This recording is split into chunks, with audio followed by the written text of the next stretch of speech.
No ignoramos el peligro. Solo...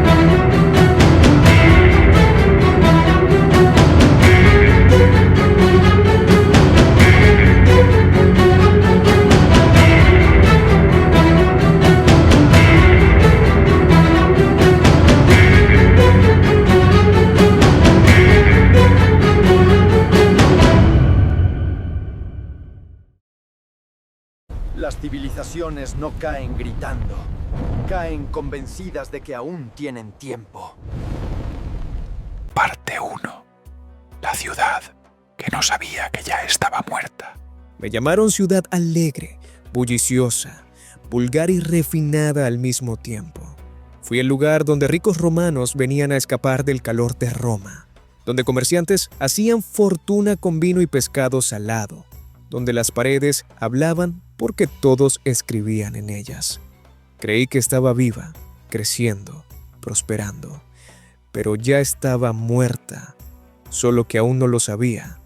Mi nombre es Pompeya, y esta es mi historia contada desde el borde del abismo. Antes de que el mundo me conociera como ruina congelada en ceniza, era simplemente una ciudad del Imperio Romano, situada cerca de la bahía de Nápoles, a la sombra de una montaña que los humanos veían como paisaje, no como amenaza. La llamaban Vesubio. Para ellos era marco pintoresco, una silueta azulada tras las viñas, fondo perfecto para villas de recreo con frescos de colores y mosaicos brillantes. Sabían que alguna vez había sido volcán, pero lo pensaban en pasado remoto, como si la tierra pudiera jubilarse de ser peligrosa. La vida aquí era todo menos silenciosa. Mis calles eran estrechas, adoquinadas, llenas de huellas de ruedas. Mis casas se abrían hacia adentro, alrededor de patios con columnas donde el agua cantaba en pequeñas fuentes. Los olores se mezclaban sin vergüenza. Pan recién horneado, vino derramado, pescado seco, sudor, incienso barato, orina de los botes de lavandería donde blanqueaban togas con lo que otros tiraban. Yo era intensamente romana y al mismo tiempo descaradamente mía. Si quieres entender quién fui, no mires a mis templos primero, mira a mis paredes. En otras ciudades los grandes escribían en mármol, aquí todos escribían en yeso. Amantes despechados, taberneros, políticos cansinos, adolescentes aburridos. Mis muros eran red social en tiempo real.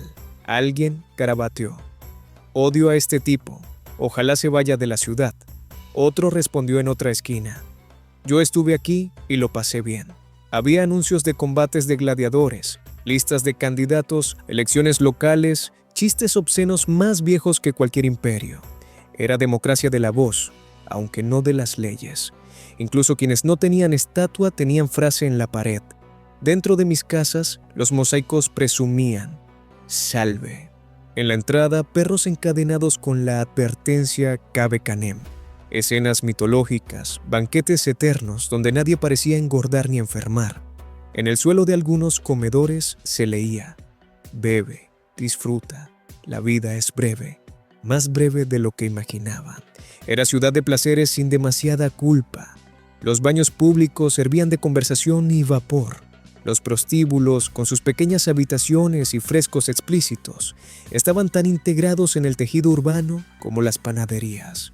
Los dioses eran muchos, y el dinero, si lo tenías, podía comprar casi cualquier experiencia. En mis tabernas se apostaba, se discutía de política imperial entre tragos de vino aguado, se cerraban tratos comerciales sobre ánforas de garum, esa salsa de pescado fermentado cuyo olor ofendía a unos y enriquecía a otros. Mis mañanas comenzaban con el ruido de ruedas de carros, el grito de vendedores de fruta, el canto desentonado de esclavos cargando materiales, el chocar de vasos de barro. Mis noches terminaban con risas, peleas ocasionales y la penumbra de lámparas de aceite parpadeando sobre frescos de colores intensos.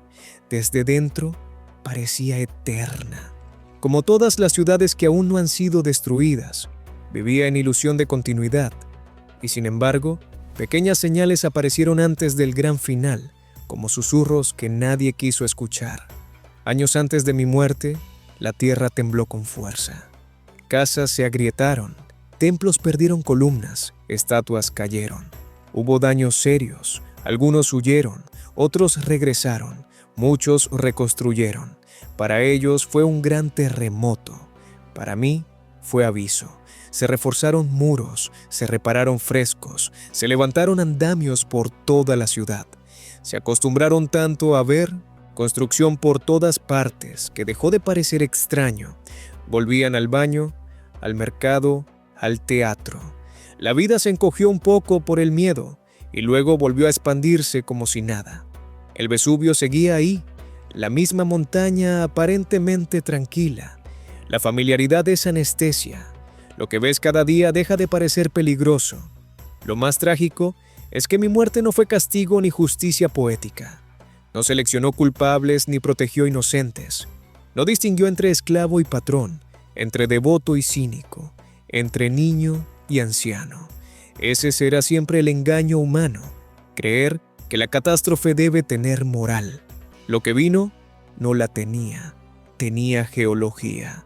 En la víspera de mi final seguían escribiendo en mis paredes. Alguien dejó una burla política, otro apuntó una deuda de juego, un tercero declaró su amor en una esquina que pocos verían. Las panaderías amasaban pan para el día siguiente, los comerciantes calculaban ganancias futuras, las parejas se peleaban por tonterías.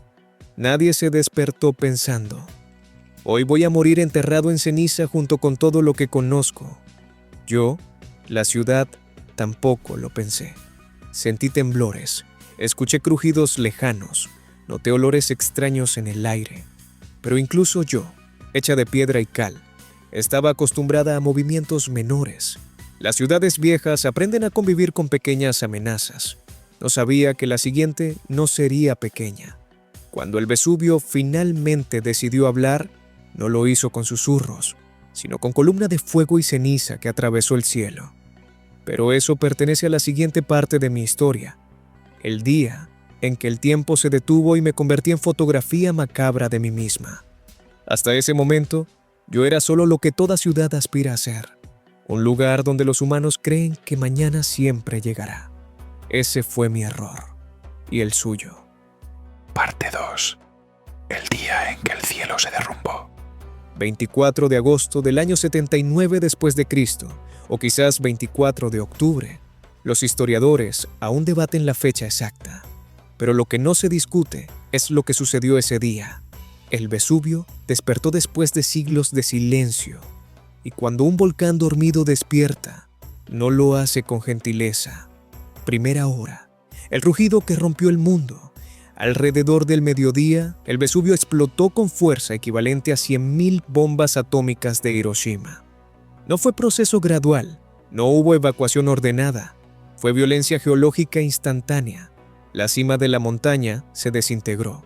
La cámara de magma liberó siglos de presión acumulada, y una columna de ceniza, piedra pómez y gases hirvientes se disparó hacia el cielo a velocidad supersónica.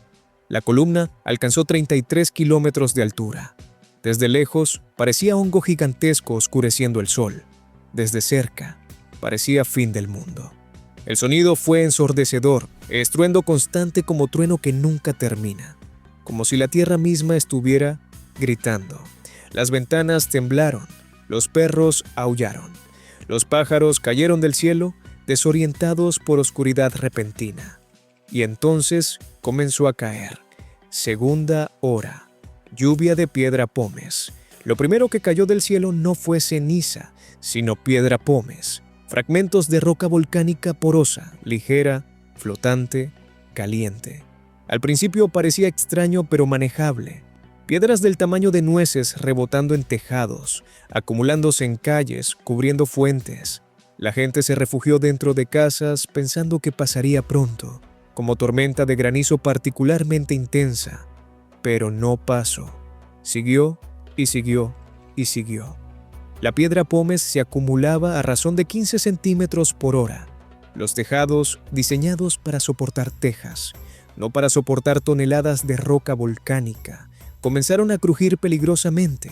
Algunos colapsaron, aplastando a quienes se habían refugiado debajo. La oscuridad era total. A mitad del día, parecía medianoche sin estrellas. solo ocasionales. Destellos de relámpagos volcánicos iluminaban la escena apocalíptica. Ciudad blanca cubierta de nieve gris, figuras humanas corriendo con almohadas atadas a cabezas como cascos improvisados, intentando protegerse de bombardeo constante. ¿Huir o quedarse? Era la pregunta que cada familia debatía en pánico. Algunos empacaron pertenencias valiosas y corrieron hacia las puertas de la ciudad, dirigiéndose a caminos que llevaban lejos del Vesubio. Otros, paralizados por miedo o por devoción a posesiones materiales, se quedaron, esperando que cesara. Los que huyeron temprano tuvieron mejor suerte. Los que esperaron se condenaron. Plinio el Joven, el testigo que documentó mi muerte. A 30 kilómetros de distancia, en Miceno, un joven de 17 años llamado Plinio el Joven observaba con horror y fascinación. Su tío, Plinio el Viejo, almirante de la flota romana y naturalista curioso, decidió navegar hacia el desastre tanto para rescatar a amigos como para observar. Fenómeno de cerca. Era hombre de ciencia atrapado en cuerpo de héroe accidental. Plinio el Joven se quedó atrás y décadas después escribió 2 cartas al historiador Tácito describiendo lo que vio. La columna de humo con forma de pino mediterráneo, la lluvia de ceniza que oscureció el día, el terror de la gente, la muerte de su tío que colapsó en playa cerca de Estavia, probablemente asfixiado por gases volcánicos. Esas cartas son las únicas descripciones de testigo ocular de mi destrucción que sobrevivieron. Sin Plinio el Joven, el mundo moderno no sabría exactamente cómo morí. Hora 12 a 18. La falsa calma antes del infierno. Durante horas la piedra pómez continuó cayendo. Las calles estaban enterradas bajo 2 metros de roca volcánica acumulada. Quienes permanecían vivos en casas con techos intactos respiraban aire lleno de ceniza, tosiendo, con ojos ardiendo, atando telas mojadas sobre caras como máscaras primitivas. Algunos intentaron escapar tarde, abriéndose camino a través de puertas bloqueadas por acumulación de pómez, hundiéndose hasta cintura en material volcánico caliente. Familias se separaron en oscuridad. Niños lloraban llamando a padres que ya no podían responder. Y justo cuando parecía que lo peor había pasado, cuando la caída de piedra pómez disminuyó, llegó lo que realmente me mató. Hora 18 más. Las oleadas piroclásticas. A lo largo de la noche y madrugada siguiente, el Vesubio liberó 6 oleadas piroclásticas sucesivas. ¿Qué es oleada piroclástica? Es nube de gas volcánico sobrecalentado, ceniza y fragmentos de roca que desciende por ladera de volcán a velocidades de hasta 700 kilómetros por hora, con temperaturas de 300 a 400 grados Celsius. No puedes correr más rápido, no puedes esconderte de ella, no puedes sobrevivirla. La primera oleada apenas me alcanzó. La segunda llegó más lejos. La tercera, cuarta y quinta barrieron áreas circundantes. Pero la sexta, la oleada asesina, me engulló completamente. Atravesó mis calles a velocidad de huracán sobrecalentado. Incineró todo material orgánico instantáneamente. Los cuerpos no ardieron visiblemente, pero los tejidos se vaporizaron. La sangre hirvió. Los cerebros explotaron por presión del vapor interior. Muerte fue instantánea para la mayoría. No hubo agonía prolongada. Un momento estabas ahí, al siguiente habías dejado de existir. Los cuerpos cayeron en posiciones donde estaban. Hombre protegiendo a familia con brazos extendidos. Mujer acurrucada en esquina. Niño agarrando a perro. Esclavo encadenado en habitación, donde había sido abandonado por amos que huyeron. La ceniza caliente los cubrió, se enfrió, se solidificó. Y cuando los tejidos orgánicos finalmente se descompusieron siglos después, dejaron espacios vacíos con forma exacta de humanos en su último momento, moldes perfectos de muerte congelada. El silencio, después. Para la mañana del 25, el Vesubio se había calmado. La erupción terminó tan abruptamente como comenzó. Donde había estado ciudad vibrante, ahora había solo superficie gris sin rasgos distintivos. Mis calles estaban enterradas bajo 4 a 6 metros de ceniza y pomes. Mis edificios más altos eran montículos irreconocibles. Mis habitantes, aproximadamente 2.000 de los 11.000 a 20.000 que vivían aquí, estaban muertos, algunos enterrados, otros conservados en posiciones de terror eterno. Los supervivientes que habían huido temprano no regresaron inmediatamente. Cuando finalmente algunos llegaron días después, no podían encontrarme. El paisaje había cambiado tan completamente que no reconocían dónde había estado su ciudad. Eventualmente, saqueadores vinieron, excavando túneles para robar cualquier cosa valiosa. Pero la mayoría de mí permaneció enterrada, olvidada. Durante casi 1700 años existí como secreto bajo tierra, ciudad fantasma perfectamente preservada esperando que alguien recordara que alguna vez estuve viva. Parte 3. El redescubrimiento y la verdad que estaba enterrada. Durante casi 17 siglos dejé de existir para el mundo de los vivos. Mi nombre apareció ocasionalmente en textos antiguos. Plinio el Joven había escrito sobre mi destrucción. Otros autores romanos me mencionaban de pasada, pero nadie sabía exactamente dónde había estado. El paisaje había cambiado tanto que la geografía de la catástrofe se volvió difusa, casi mítica. Sobre mi cadáver enterrado, la vida continuó. Agricultores plantaron viñas en el suelo fértil enriquecido por ceniza volcánica. Pequeños pueblos surgieron sin saber que caminaban sobre calles romanas. Niños jugaban en campos que eran techos colapsados. Y entonces, en 1748, alguien decidió cavar más profundo. 1748. Un rey aburrido y un ingeniero curioso, Carlos III de España, que también era rey de Nápoles, estaba construyendo palacio de verano en Pórtici, no muy lejos del Vesubio. Quería decorarlo con antigüedades impresionantes, estatuas, mosaicos, objetos preciosos que demostraran su refinamiento y riqueza. Su ingeniero militar, Roque Joaquín de Alcubierre, había escuchado rumores de que en cierta área cerca del pueblo de Chivita, los campesinos ocasionalmente encontraban fragmentos de mármol, monedas antiguas, pedazos de frescos al cavar pozos. Alcubierre organizó excavación exploratoria, y lo que encontró cambió la arqueología para siempre. No era simplemente ruinas antiguas esparcidas, era ciudad entera preservada bajo metros de ceniza compactada, calles intactas, casas con paredes aún de pie, frescos con colores brillantes como si hubieran sido pintados ayer, no hace 17 siglos.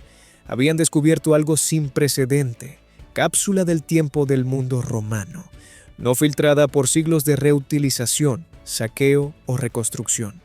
Era Roma instantáneamente congelada.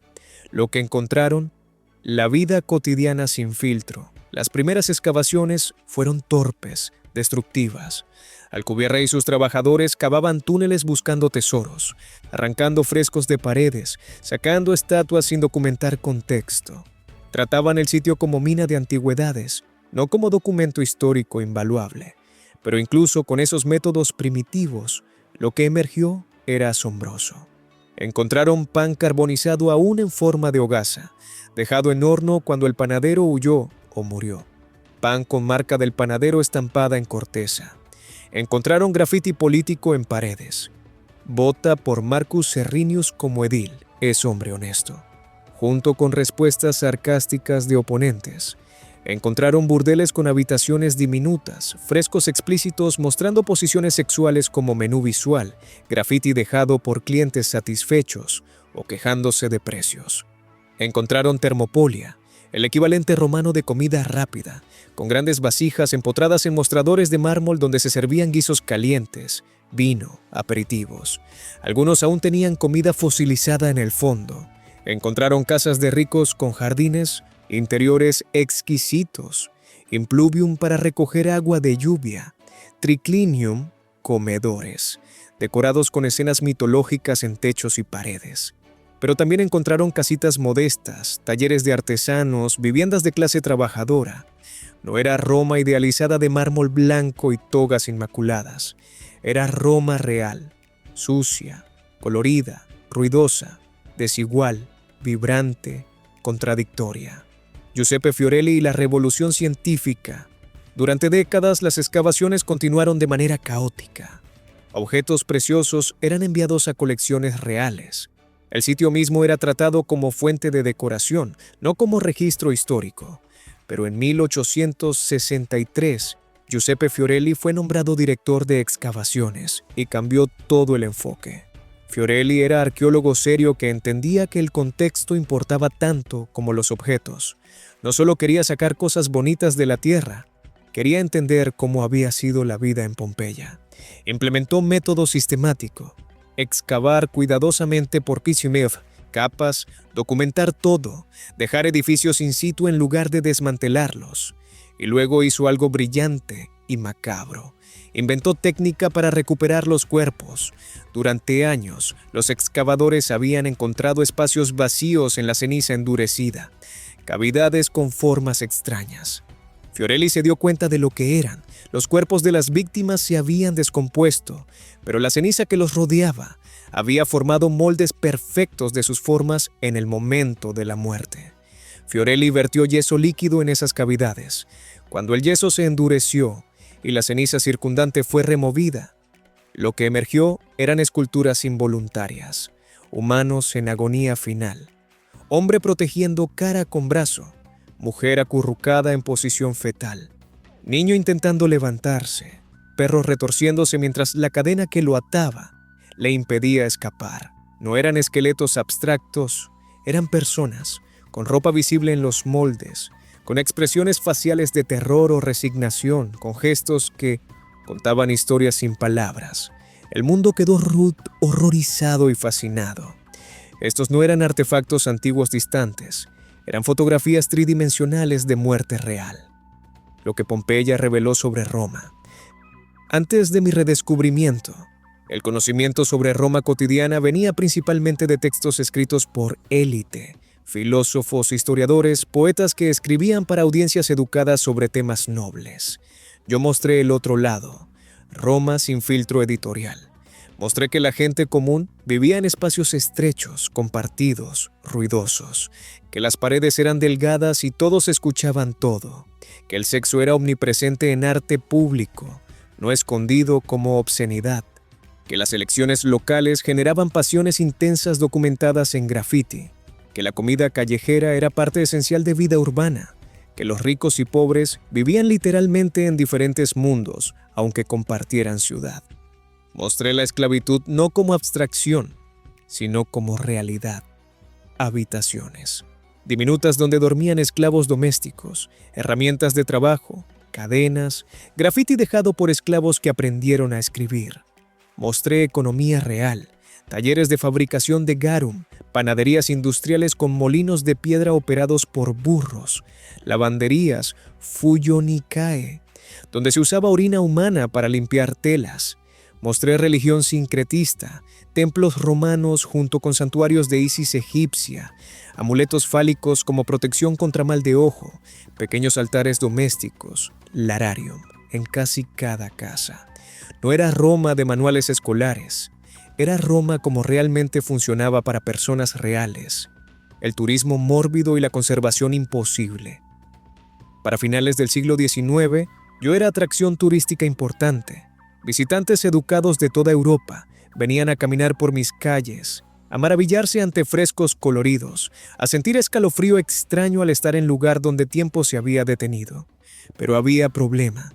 Yo no estaba diseñada para estar expuesta. Mis edificios fueron construidos para estar habitados, mantenidos, reparados continuamente. La ceniza que me preservó durante siglos también me protegió. Una vez expuesta al aire, luz solar, lluvia y millones de pies de turistas, comencé a deteriorarme. Frescos se desvanecieron, techos colapsaron, paredes se agrietaron. La preservación perfecta era ilusión. Solo funcionaba mientras permaneciera enterrada. Arqueólogos enfrentaron dilema imposible. Excavarme significaba destruirme lentamente. Dejarme enterrada significaba nunca conocerme. Eligieron conocimiento sobre preservación perfecta y ahora pasan cada década luchando contra mi deterioro inevitable. Creíamos que el mañana estaba garantizado, hasta que la montaña nos recordó que nunca lo estuvo. Parte 4.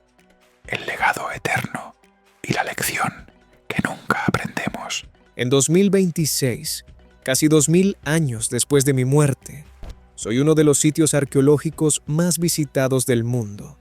Más de 2,5 millones de turistas caminan por mis calles cada año, tomando selfies donde familias enteras murieron, comiendo helado junto a cuerpos de yeso, comprando imanes de nevera con mi nombre. Morí en horror. Vivo en souvenirs. Pero mi verdadero legado no está en las colas de turistas ni en los libros de historia. Está en la pregunta incómoda que represento. ¿Cuántas ciudades modernas están viviendo exactamente como yo viví? Ignorando señales, confiando en que el desastre es problema del pasado o del futuro, nunca del presente. La paradoja de la preservación. Muriendo de nuevo lentamente. Cada año que pasa, me deterioro un poco más. Los frescos que sobrevivieron 1700 años enterrados se desvanecen después de décadas expuestos. Los colores vibrantes, rojos pompeyanos, azules egipcios, amarillos ocres, palidecen bajo luz solar inclemente. La lluvia, ácida moderna, cargada con contaminación industrial, corroe superficies de maneras que la ceniza antigua nunca hizo. En 2010, la Casa de los Gladiadores colapsó después de fuertes lluvias. En 2014, una pared de la Casa del Moralista se derrumbó. Los titulares internacionales gritaron: «Pompeya se está muriendo otra vez». El gobierno italiano respondió con fondos de emergencia, con el gran proyecto Pompeya de 105 millones de euros para restauración urgente. Equipos de arqueólogos, ingenieros, conservadores trabajaron para estabilizar estructuras, reparar techos, drenar agua acumulada. Pero la verdad incómoda persiste. No puedes preservar perfectamente algo que fue diseñado para ser usado, habitado, mantenido por gente viva. Soy ciudad, no museo. Y las ciudades muertas inevitablemente se convierten en polvo, sin importar cuánto dinero o esfuerzo inviertas. La pregunta no es si desapareceré eventualmente, es cuánto conocimiento podemos extraer antes de que lo haga. Las nuevas excavaciones. Todavía tengo secretos durante siglos. Los arqueólogos asumieron que habían excavado las partes más importantes de mí, pero aproximadamente un tercio de mi área todavía permanece enterrada, sin excavar, esperando.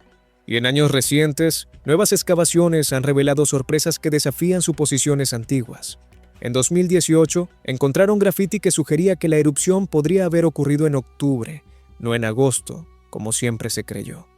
El grafiti mencionaba fecha imposible si la erupción hubiera sido en agosto, forzando reexamen de cronología aceptada durante siglos. En 2020, encontraron termopolium excepcionalmente preservado con frescos de animales, vasijas de comida intactas, incluso restos de pato, cabra, cerdo, caracoles y pescado en el fondo de contenedores. El snack bar romano congelado en medio de día laboral.